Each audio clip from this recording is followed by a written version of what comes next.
بسم اللہ الرحمن الرحیم۔ السلام علیکم ناظرین و سامعین۔ ایک چور بہت عمدگی سے چوری کرتا اور سارا مال غریبوں اور ضرورت مندوں میں بانٹ دیتا۔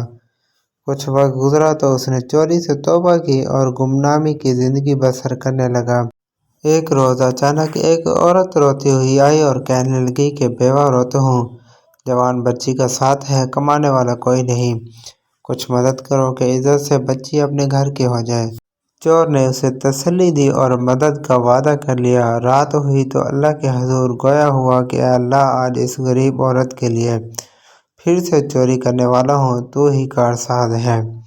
آخر وہ آدمی چل پڑا، کام چھوڑا ہوا تھا، کچھ سمجھ نہیں آیا، اتنے میں ایک اور شخص اسے وہاں سے نظر آیا۔ منہ چھپائے اس نے پوچھا، کون؟ کالا جواب ملا، تم کون؟ میں بھی کالا۔ چلو پھر اکٹھے چلتے ہیں، کیا ہے کوئی گھر نظر میں؟ چور نے پوچھا، ہاں آؤ چلیں۔ یوں اس اجنبی کی رہنمائی میں ایک گھر میں داخل ہوئے۔ جب سارا سامان لوٹ لیا تو اچانک چور نے کہا کہ سامان واپس رکھ دو۔ لیکن کیوں؟ اجنبی نے استفسار کیا۔ چور نے کہا، بس رکھ دو اور جلدی چلو۔ باہر آ کر پھر چور نے پوچھا کہ کوئی اور گھر ہے نظر میں؟ اب ضرورت ہے بہت۔ تب اجنبی چور نے وزیر کے گھر کا پتہ سمجھایا اور چلتے چلتے جا پہنچے۔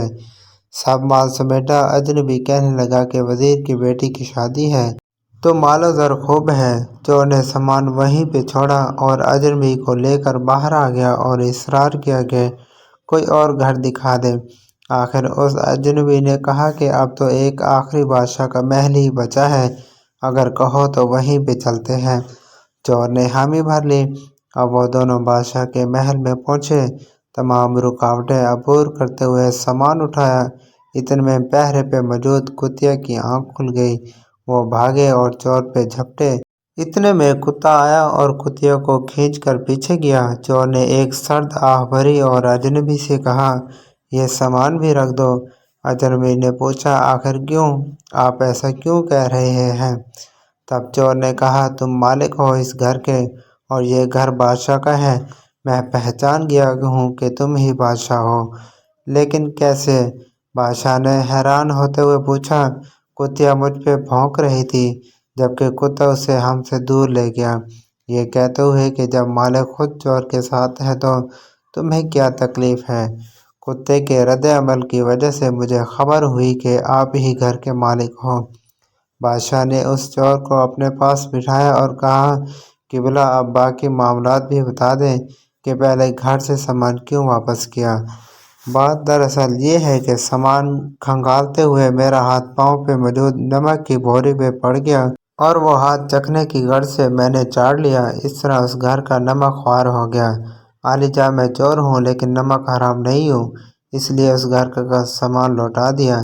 اگلا گھر وزیر کا تھا لیکن اس کی بیٹی کی شادی تھی، بیٹیاں تو سب کی سانجھی ہوتی ہیں، غریب کی ہوں یا وزیر کی، تو میرا دل نہیں مانا کہ ایک بیٹی کا حق دوسرے کو دے دوں۔ میں چور ہوں مگر غیرت مند ہوں۔ باقی صورتحال آپ کے سامنے ہے۔